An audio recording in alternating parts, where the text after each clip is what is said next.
माता वैष्णो देवी दे चरणे च मत्था टेकना। जय माता दी। जम्मू कश्मीर के लेफ्टिनेंट गवर्नर मनोज सिन्हा जी, मुख्यमंत्री उमर अब्दुल्ला जी, केंद्रीय मंत्रिमंडल के मेरे सहयोगी Ashwini Vaishnaw ji, Jitendra Singh, V Somanna ji, deputy CM Surendra Kumar ji, Jammu Kashmir विधानसभा में नेता विपक्ष सुनील जी, संसद में मेरे साथी जुगल किशोर जी, अन्य जनप्रतिनिधिगण और मेरे प्यारे भाई और बहनों, ये जोरावर सिंह जी की भूमि है। मैं धरती को प्रणाम करता हूं। साथियों, आज का ये कार्यक्रम भारत की एकता और भारत की इच्छा शक्ति का विराट उत्सव है। माता वैष्णो देवी के आशीर्वाद से आज वादी कश्मीर भारत के रेल नेटवर्क से जुड़ गई है। मां भारती का वर्णन करते हुए हम श्रद्धा भाव से कहते आए हैं, कश्मीर से कन्याकुमारी, ये अब रेलवे नेटवर्क के लिए भी हकीकत बन गया है। उधमपुर, श्रीनगर, बारामूला, ये रेल लाइन प्रोजेक्ट ये सिर्फ नाम नहीं है, ये जम्मू कश्मीर के नए सामर्थ्य की पहचान है। भारत के नए सामर्थ्य का जयघोष है। थोड़ी देर पहले मुझे चिनाब ब्रिज और अंजी ब्रिज का लोकार्पण करने का अवसर मिला है। आज ही 2 नई वंदे भारत ट्रेनें जम्मू कश्मीर को मिली है। यहां जम्मू में नए मेडिकल कॉलेज का शिलान्यास हुआ है। 46,000 करोड़ रुपए के प्रोजेक्ट्स जम्मू और कश्मीर के विकास को नई गति देंगे। मैं आप सभी लोगों को विकास के नए दौर के लिए बहुत बहुत बधाई देता हूं। साथियों, जम्मू कश्मीर की अनेक पीढ़ियां रेल कनेक्टिविटी का सपना देखते देखते गुजर गई। मैं कल सीएम उमर अब्दुल्ला जी का एक बयान देख रहा था और अभी भाषण में भी बताया। वो भी बोले थे कि जब वो 7वीं 8वीं में पढ़ते थे तब से इस प्रोजेक्ट को पूरा होने का इंतजार कर रहे थे। आज जम्मू कश्मीर के लाखों लोगों का सपना पूरा हुआ है। और यह भी हकीकत है, जितने अच्छे काम है ना, वो मेरे लिए ही बाकी रहे हैं। साथियों, यह हमारी सरकार का सौभाग्य है कि इस प्रोजेक्ट ने हमारे कार्यकाल में गति पकड़ी और हमने इसे पूरा करके दिखाया। बीच में कोविड के कालखंड के कारण भी अनेक मुसीबतें आई, लेकिन हम डटे रहे। साथियों, रास्ते में आने जाने की मुश्किलें, मौसम की परेशानी, लगातार पहाड़ों से गिरते पत्थर, ये प्रोजेक्ट पूरा करना मुश्किल था, चुनौतीपूर्ण था। लेकिन हमारी सरकार ने चुनौती को ही चुनौती देने का रास्ता चुना है। आज जम्मू कश्मीर में बन रहे अनेकों ऑल वेदर इंफ्रास्ट्रक्चर प्रोजेक्ट इसका उदाहरण है। कुछ महीने पहले ही सोनमर्ग टनल शुरू हुई है। अभी कुछ देर पहले ही मैं चिनाब और अंजी ब्रिज से होकर आपके बीच आया हूं। इन पुलों पर चलते हुए मैंने भारत के बुलंद इरादों को, हमारे इंजीनियर्स, हमारे श्रमिकों के हुनर और हौसले को जिया है। चिनाब ब्रिज दुनिया का सबसे ऊंचा रेलवे आर्च ब्रिज है। लोग फ्रांस में, पेरिस में एफिल टावर देखने के लिए जाते हैं और ये ब्रिज एफिल टावर से भी बहुत ऊंचा है। अब लोग चिनाब ब्रिज के जरिए कश्मीर देखने तो जाएंगे ही, ये ब्रिज भी अपने आप में एक आकर्षक टूरिस्ट डेस्टिनेशन बनेगा। सब लोग सेल्फी पॉइंट पर जाकर के सेल्फी निकालेंगे। हमारा अंजी ब्रिज भी इंजीनियरिंग का बेहतरीन नमूना है। यह भारत का पहला केबल सपोर्टेड रेलवे ब्रिज है। ये दोनों ब्रिज सिर्फ ईंट, सीमेंट, स्टील और लोहे के ढांचे नहीं है। ये पीर पंजाल की दुर्गम पहाड़ियों पर खड़ी भारत की शक्ति का जीवंत प्रतीक है। ये भारत के उज्जवल भविष्य की सिंह गर्जना है। ये दिखाता है विकसित भारत का सपना जितना बड़ा है उतना ही बुलंद हमारा हौसला है, हमारा सामर्थ्य है। और सबसे बड़ी बात, नेक इरादा है, अपार पुरुषार्थ है। साथियों, चिनाब ब्रिज हो या फिर अंजी ब्रिज, ये जम्मू की और कश्मीर की दोनों क्षेत्रों की समृद्धि का जरिया बनेंगे।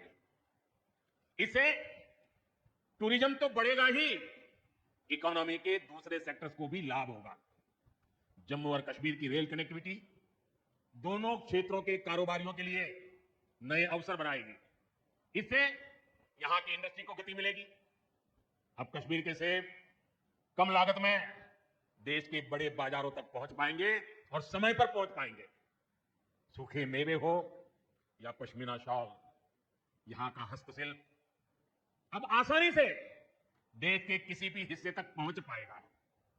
इससे जम्मू कश्मीर के लोगों को देश के दूसरे हिस्सों में आना जाना भी बहुत आसान होगा।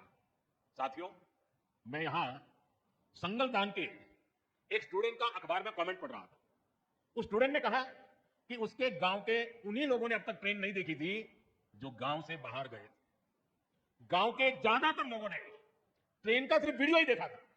उन्हें अब तक यकीन ही नहीं हो रहा कि असली ट्रेन उनकी आंखों के सामने गुजरेगी। मैंने यह भी पढ़ा कि बहुत से लोग ट्रेनों के आने जाने का टाइम याद कर रहे हैं। एक और बिटिया ने बड़ी अच्छी बात कही।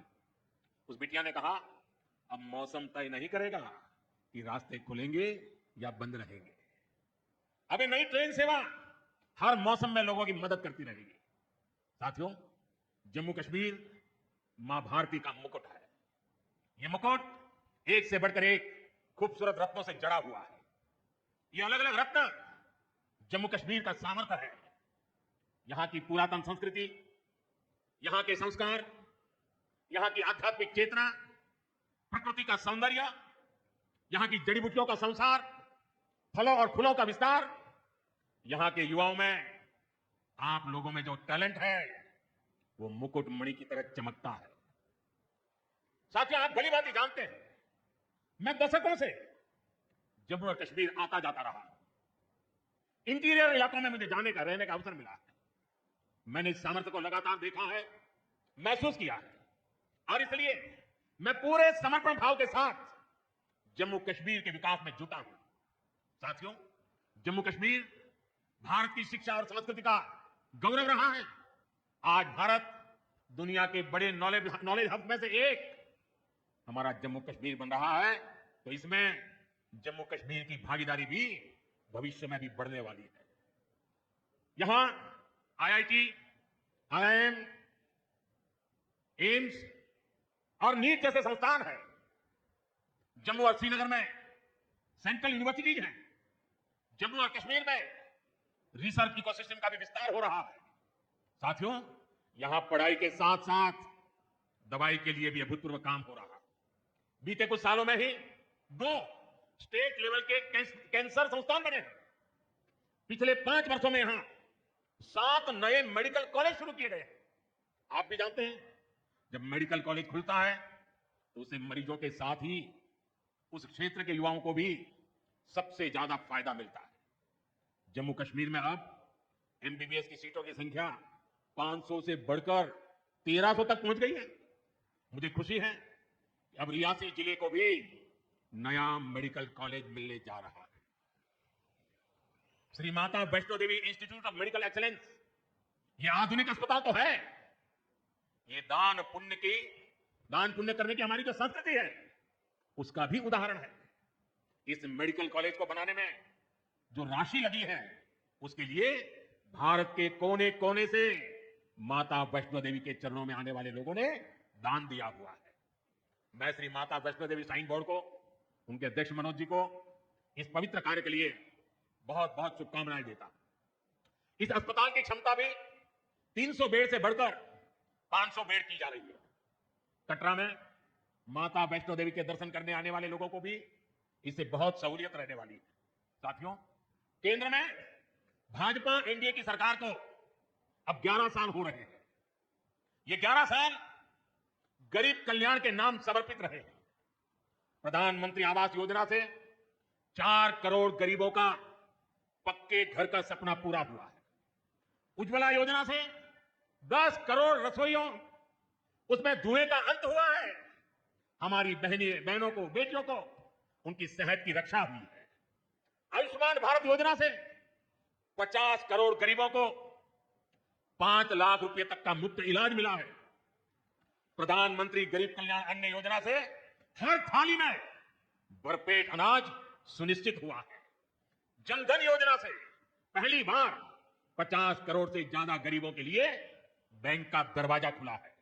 सौभाग्य योजना से अंधेरे में जी रहे 2.5 करोड़ परिवारों में बिजली की रोशनी पहुंची है। स्वच्छ भारत मिशन के तहत बने 12 करोड़ शौचालयों ने खुले में शौच की मजबूरी से मुक्ति दिलाई है। जल जीवन मिशन से 12 करोड़ नए घरों में नल से जल पहुंचने लगा है।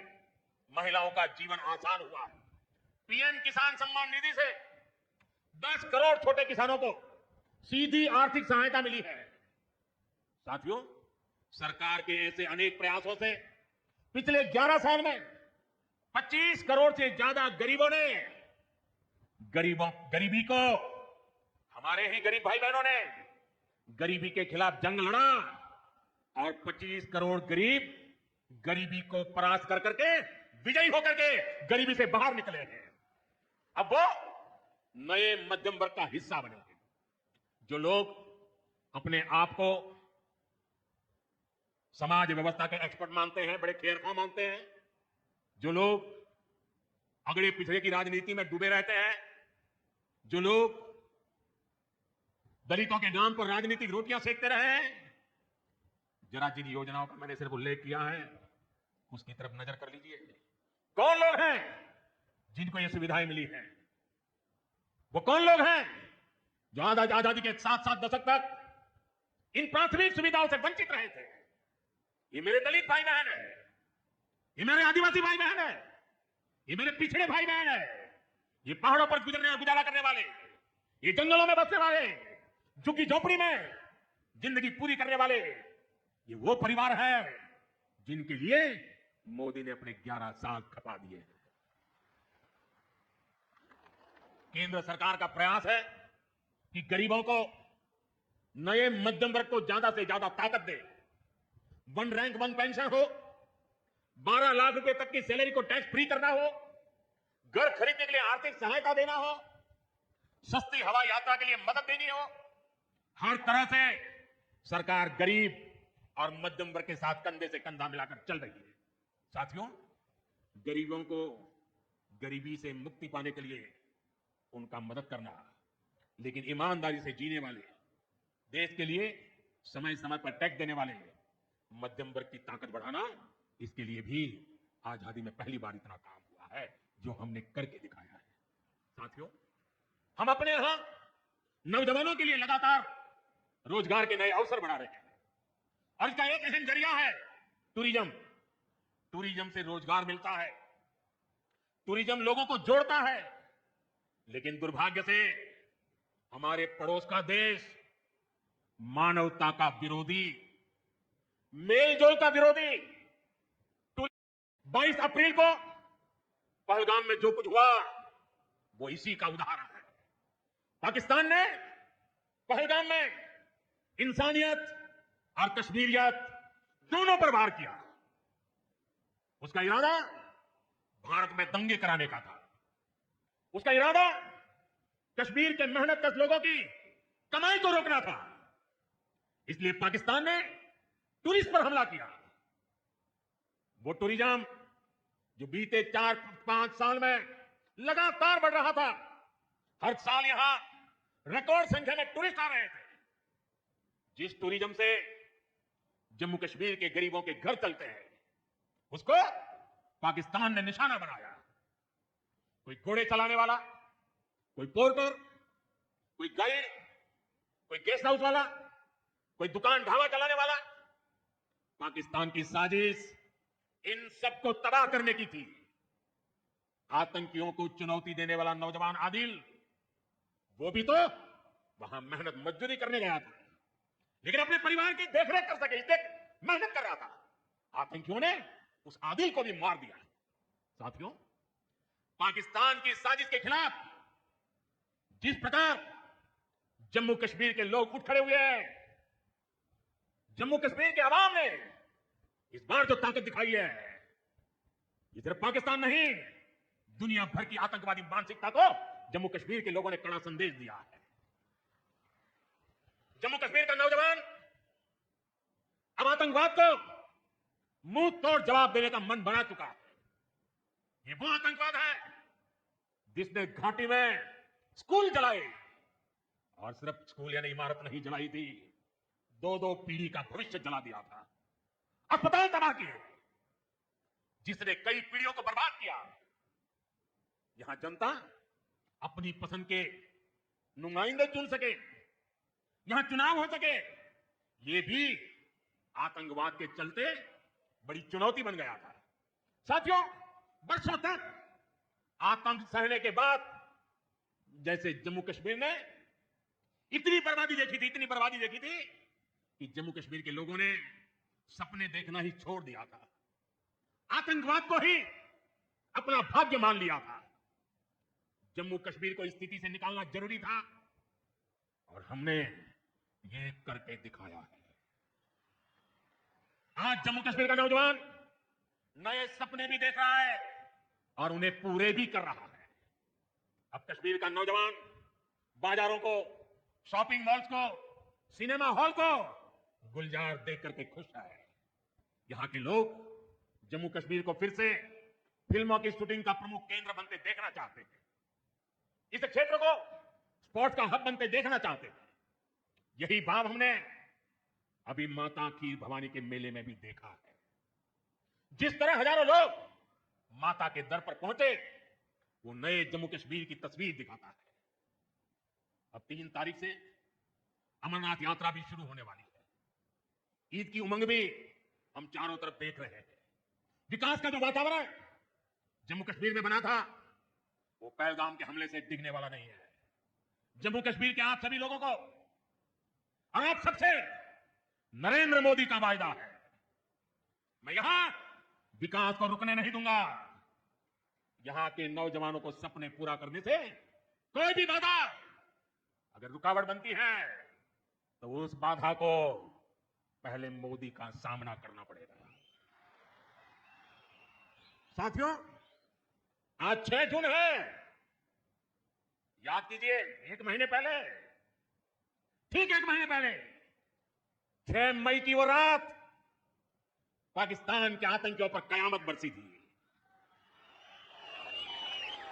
अब पाकिस्तान कभी भी ऑपरेशन सिंदूर का नाम सुनेगा तो उसे अपनी शर्मनाक शिकस्त याद आएगी। पाकिस्तानी फौज और आतंकियों ने कभी सोचा नहीं था कि भारत पाकिस्तान में सैकड़ों किलोमीटर अंदर जाकर के आतंकवादियों पर इस तरह वार करेगा। बरसों की मेहनत से उन्होंने आतंकी जो इमारतें बनाई थी, वो कुछ ही मिनटों में खंडहर में बदल गई है। और ये देख पाकिस्तान बुरी तरह बौखला गया था, और उसने अपना गुस्सा जम्मू के, पूंछ के दूसरे जिलों के लोगों के पर भी निकाला। पूरी दुनिया ने देखा कि पाकिस्तान ने कैसे यहां घर उजाड़े, बच्चों पर गोले फेंके, स्कूल अस्पताल तबाह किए, मंदिर, मस्जिद, गुरुद्वारों पर शेलिंग की। आपने जिस तरह पाकिस्तान के हमलों का मुकाबला किया, वो हर देशवासी ने देखा है। इसलिए अपने परिवारजनों ने उनके साथ हर देशवासी पूरी शक्ति से खड़ा है। साथियों, जिन लोगों की क्रॉस बॉर्डर फायरिंग में मृत्यु हुई है, उनके परिवार के सदस्य को कुछ दिन पहले ही नियुक्ति पत्र सौंपे गए। शेलिंग से प्रभावित 2000 से ज्यादा परिवारों की तकलीफ भी हमारी अपनी तकलीफ है। इन परिवारों को शेलिंग के बाद अपने घर की मरम्मत के लिए आर्थिक मदद दी गई थी। अब केंद्र सरकार ने यह तय किया है कि इस मदद को और बढ़ाया जाए। आज के इस कार्यक्रम में मैं इसकी भी जानकारी आपको देना चाहता हूं। साथियों, जिन घरों में बहुत ज्यादा नुकसान हुआ है, उन्हें अब 2 लाख रुपए, और जो घर आंशिक रूप से क्षतिग्रस्त हुए उन्हें 1 लाख रुपए की सहायता अलग से दी जाएगी, अतिरिक्त दी जाएगी। यानी अब उन्हें पहली बार की मदद के बाद ये एक्स्ट्रा धनराशि मिलेगी। साथियों, हमारी सरकार बॉर्डर किनारे बसे लोगों को देश का प्रथम प्रहरी मानती है। बीते दशक में सरकार ने बॉर्डर के जिलों में विकास और सुरक्षा के लिए अभूतपूर्व काम किया। इस दौरान करीब 10,000 नए बंकर्स बनाए गए। इन बंकरों ने ऑपरेशन सिंदूर के बाद बने हालात में लोगों का जीवन बचाने में बड़ी मदद की है। मुझे बताते हुए खुशी है कि जम्मू और कश्मीर डिवीजन के लिए 2 बॉर्डर बटालियन बनाई गई है। 2 वुमेन बटालियन बनाने का भी काम पूरा कर लिया गया है। साथियों, हमारा जो इंटरनेशनल बॉर्डर है, उसके पास जो बहुत दुर्गम इलाके हैं, वहां भी सैकड़ों करोड़ रुपया खर्च करके नया इंफ्रा बनाया जा रहा है। कठुआ से जम्मू हाईवे को 6 लेन का एक्सप्रेसवे बनाया जा रहा है। अखनूर से पुंछ हाईवे का भी चौड़ीकरण किया जा रहा है। वाइब्रेंट विलेज प्रोग्राम के तहत भी बॉर्डर के गांवों में विकास के काम को और गति दी जा रही है। जम्मू कश्मीर के 400 ऐसे गांव जहां ऑल वेदर कनेक्टिविटी नहीं थी, उन्हें 1800 किलोमीटर की नई सड़कें बिछाकर जोड़ा जा रहा है। इस पर भी सरकार 4200 करोड़ रुपए से ज्यादा खर्च करने जा रही है। साथियों, आज मैं जम्मू कश्मीर के आप लोगों से, खासकर यहां के नौजवानों से एक विशेष आग्रह भी करने आया, और जम्मू कश्मीर की धरती से मैं देश को भी आग्रह करना चाहता हूं। आपने देखा है कि कैसे ऑपरेशन सिंदूर ने आत्मनिर्भर भारत की ताकत दिखाई है। आज दुनिया भारत के डिफेंस इकोसिस्टम की चर्चा कर रही है, और इसके पीछे एक ही कारण है, हमारी सेनाओं का मेक इन इंडिया पर भरोसा। सेनाओं ने जो कर दिखाया, अब वही हर भारतवासी को दोहराना है। इस साल के बजट में हमने मिशन मैन्युफैक्चरिंग की घोषणा की है। इस मिशन के तहत सरकार मैन्युफैक्चरिंग को नई उड़ान देने का काम कर रही है। मैं जम्मू कश्मीर के युवाओं से कहूंगा, आइए इस मिशन का हिस्सा बनिए। देश को आपकी आधुनिक सोच चाहिए, देश को आपके इनोवेशन की जरूरत है, आपके आइडिया, आपकी स्किल भारत की सुरक्षा को, भारत की अर्थव्यवस्था को नई ऊंचाई देंगे। पिछले 10 वर्षों में भारत एक बड़ा डिफेंस एक्सपोर्टर बना है। अब हमारा लक्ष्य है दुनिया के टॉप डिफेंस एक्सपोर्टर्स में भारत का नाम भी शामिल हो। इस लक्ष्य की ओर हम जितना तेजी से बढ़ेंगे, उतनी ही तेजी से भारत में रोजगार के लाखों नए अवसर पैदा होंगे। साथियों, हमें एक और संकल्प लेना है, जो सामान भारत में बना हो, जिसमें हमारे देशवासियों का पसीना लगा हो, हम सबसे पहले उसे ही खरीदें। और यही राष्ट्रभक्ति है, यही राष्ट्र की सेवा है। सीमा पर हमें हमारी सेनाओं का मान बढ़ाना है, और बाजार में हमें मेड इन इंडिया का गौरव बढ़ाना है। साथियों, एक सुनहरा और उज्जवल भविष्य जम्मू कश्मीर का इंतजार कर रहा है। केंद्र सरकार और यहां की सरकार मिलकर विकास के कार्यों में जुटे हैं, एक दूसरे को सहयोग कर रहे हैं। शांति और खुशहाली के जिस रास्ते पर हम आगे बढ़ रहे हैं, हमें उसे लगातार मजबूत करना है। मां वैष्णो देवी के आशीर्वाद से विकसित भारत, विकसित जम्मू कश्मीर का यह संकल्प सिद्धि तक पहुंचे, इसी कामना के साथ आप सभी को फिर से ये ढेर सारे विकास के प्रोजेक्ट के लिए, और एक से बढ़कर एक शानदार प्रोजेक्ट के लिए मैं बहुत बहुत बधाई देता हूं। दोनों मुट्ठी बंद करके पूरी ताकत से मेरे साथ बोलिए, भारत माता की। आवाज हिंदुस्तान के हर कोने में गूंजनी चाहिए। भारत माता की, भारत माता की, भारत माता की, भारत माता की। बहुत बहुत धन्यवाद।